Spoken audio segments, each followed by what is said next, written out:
Hey everyone, Chris Sawyer here. The Varietal Show is back. I am here with an amazingly large bottle of Chenin Blanc from Chappellet, and with my great friend Dominic Chappellet. Cheers. Cheers, Dominic. Thank you so much for being here. We're at one of our great Sawyer Cassell tastings here that we did at Don Sebastiani's amazing estate property here. And Chenin Blanc is a topic that not many people know enough about. It's I would agree. It's funny. Your family has done such a great job with Chenin Blanc, and you know we talk about Chappellet Winery, Napa. Everyone, Napa Valley Cabernet, and it's so great there. You know, I love their Cabernets, and they don't really realize that Molly, your mom, was very passionate and is passionate about this grape variety, Chenin Blanc, which was actually. There are 50,000 acres of Chenin Blanc planted before 1980, and there were less than 10,000 acres of Chardonnay, and it completely flipped within a 5-year period. But your mom stayed with her love and passion for this grape. Absolutely. You know, and you were the kid back then. What was it like back then? What was like white wine, for you guys growing up? Well, Chenin specifically was something that.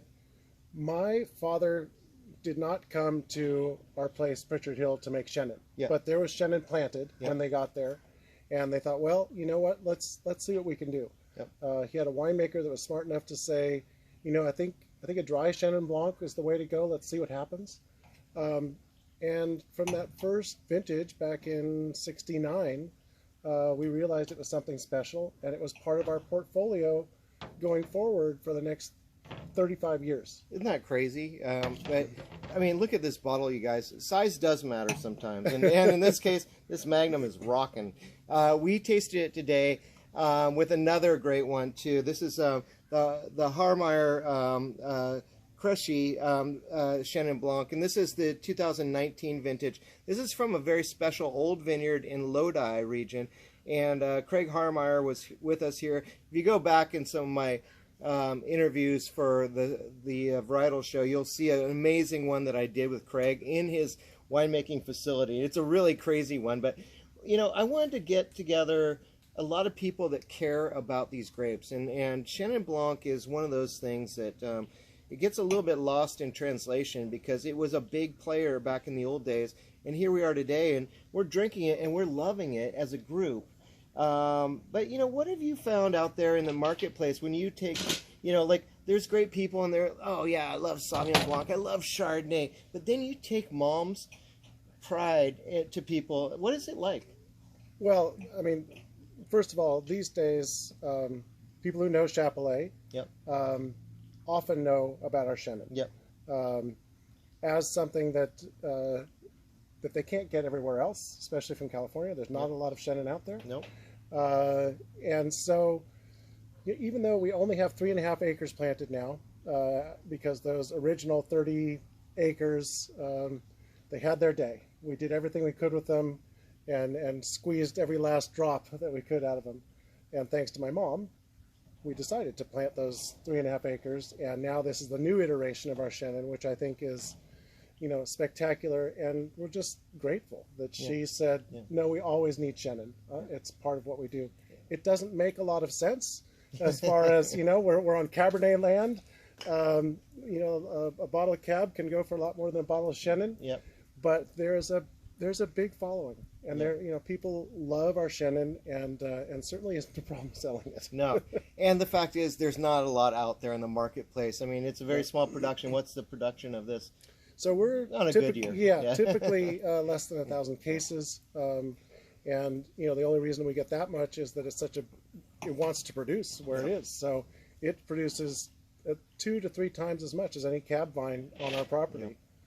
So that 3.5 acres goes a lot farther than some of the others. So we were tasting this today, and we were tasting it along with Craig's great wine here from the Haarmeyer Vineyard. And we also had this Skurfberg, which is amazing. This is from the Sadie family in South Africa, and these were 3 of the kind of the still wine versions of this that were just amazing. How do you like that lineup, you guys? Completely vertical like that, but it's just this the offering from South Africa was quite good.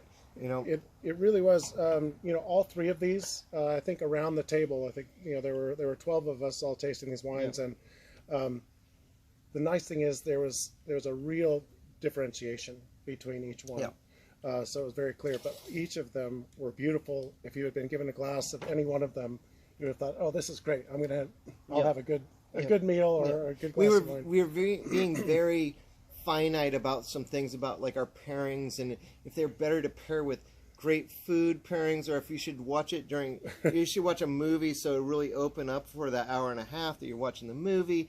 But that was our prerogative today because we could do it, And it was a great, group effort there about people that are very passionate about wine. Obviously, Dominic and I are, and everyone that we invite to this event here is amazing about it. But when you really think about Chenin Blanc and where it came from in the Loire Valley, it's really a special place because it's not only where Chenin Blanc came from, but really Sauvignon Blanc became incredibly successful because of that area.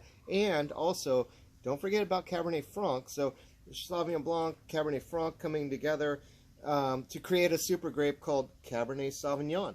So you're talking about, in my opinion, kind of like what Mesopotamia was in the world. This is France's version of it. I mean, we can talk all we want about the greatness of Pinot Noir, because Pinot Noir is one of the greatest grapes on the face of the planet. There's no doubt about that.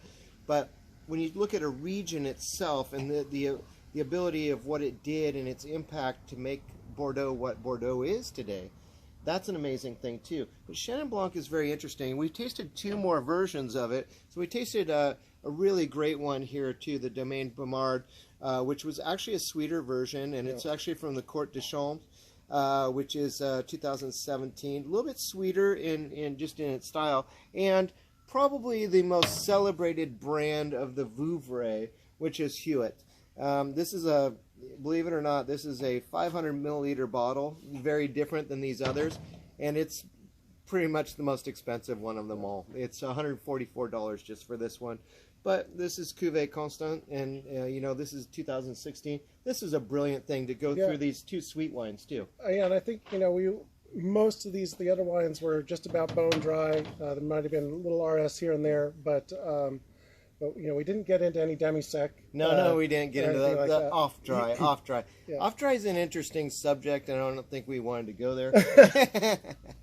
But we did taste two sparkling wines, too. So we did taste one from Huet, and we tasted one from Dry Creek Vineyard from our great friends here in Sonoma County. And so we had a really fun time, didn't we? And that Huet was spectacular, one that I hadn't tried before. So thanks for sharing that. I think that Chenin, if we're talking about it in the U.S., or at least in California, was not given a lot of respect in the 60s and 70s, and it was just shoved into big gallon jugs. And I think that's because if you added a little water to it, it produced a lot. Yeah. And so it was out there as a jug wine. It was a jug wine. Almaden Chablis or that type of thing, whatever that might have been, or those other wines were. That's why it was vulnerable, and it got overtaken by Chardonnay fairly fast in the 80s, when Chardonnay started being put on tables in restaurants all over the place, and it started being designated as a specific wine, which is Chardonnay, a grape that became the most planted variety in all of California and the United States and around the world, actually.